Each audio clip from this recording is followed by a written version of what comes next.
اللہ تبارک و تعالی ارشاد فرماتا ہے انما المؤمنون الذین اذا ذکر اللہ، بے شک ایمان والے لوگ وہ ہیں، ایمان والوں کی صفات بیان کی، انما المؤمنون الذین اذا ذکر اللہ، کہ جب ان کے سامنے اللہ کا ذکر کیا جائے، وجلت قلوبہم، ان کے دل ڈر جائیں، وَإِذَا تُلِيَتْ عَلَيْهِمْ آيَاتُهُ زَادَتْهُمْ ایمانا، اور جب اس پر، ان لوگوں پر، ایمان والوں پر قرآن مجید کی آیات کی تلاوت کی جائے ان کا ایمان ترقی پائے بے شک۔ یہ دو صفات ہو گئیں۔ تیسری وَعَلَىٰ رَبِّهِمْ يَتَوَكَّلُونَ، اور وہ اپنے رب پر بھروسہ کرتے ہیں۔ آگے پھر الَّذِينَ يُقِيمُونَ الصَّلَاةَ وَمِمَّا رَزَقْنَاهُمْ يُنْفِقُونَ، وہ نماز قائم کرتے ہیں اور جو ہم نے انہیں دیا اس میں سے وہ خرچ کرتے ہیں۔ اللہ تبارک و تعالیٰ فرماتا ہے أُولَٰئِكَ هُمُ الْمُؤْمِنُونَ حَقًّا، کہ جن کے اندر یہ ساری صفات پائی جائیں یہ سچے مومن ہیں۔ لہم درجات عند ربہم ومغفرۃ ورزق کریم، ان کے لیے اپنے رب کے پاس درجے ہیں اور عزت کی روزی ہے۔ آپ کا جس طرح سوال ہوا کہ توکل کیا ہے، امام محمد غزالی رحمۃ اللہ تعالی علیہ اور دیگر صوفیاء کرام، آپ اس توکل پر آپ نے سیر حاصل گفتگو فرمائی ہے۔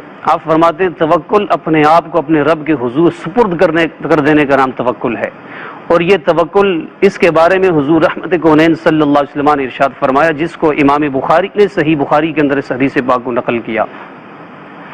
آپ فرماتے ہیں کہ حضور رحمت کونین صلی اللہ علیہ وسلم، جس کا مفہوم اس طرح ہے کہ حضور رحمت کونین صلی اللہ علیہ وسلم آپ نے ایک دفعہ ارشاد فرمایا کہ مجھے حج کے زمانے میں ساری امتیں دکھائی گئیں، جب میں نے اپنی امت کو دیکھا تو میدان اور پہاڑ سارے کے سارے بھرے ہوئے ہیں، تو مجھے کہا گیا محمد عربی کہ آپ اس پر راضی ہو کہ ان لوگوں کو ہم جنت میں بھیج دیں؟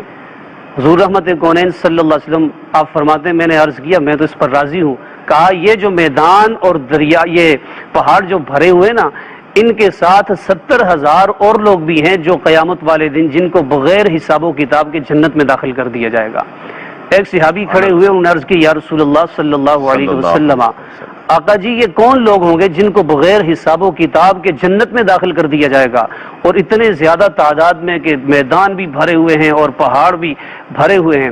حضور رحمت کونین صلی اللہ علیہ وسلم نے ارشاد فرمایا، بخاری کی حدیث پاک ہے، آپ نے ارشاد فرمایا کہ یہ وہ لوگ ہوں گے جو یہ جادو منتر وغیرہ نہیں پڑھتے، یہ لوگ صرف اور صرف اپنے رب پر بھروسہ کرنے والے ہوں گے، توکل کرنے والے ہوں گے۔ سبحان اللہ۔ آپ دیکھیے اس کی اہمیت اور فضیلت، اور توکل جو لوگ اختیار کرتے ہیں اپنے آپ کو اپنے رب کے حضور سپرد کر دیتے ہیں کہ پروردگار عالم خوشی بھی تو نہیں عطا کرنی ہے، غمی بھی تو نہیں دینی ہے، اب تو نہیں پیدا کیا ہے، اللہ تبارک و تعالی قیامت والے دن ان لوگوں کو حدیث پاک کے مطابق بغیر حساب و کتاب کے جنت میں داخل فرمائے گا۔ سبحان اللہ۔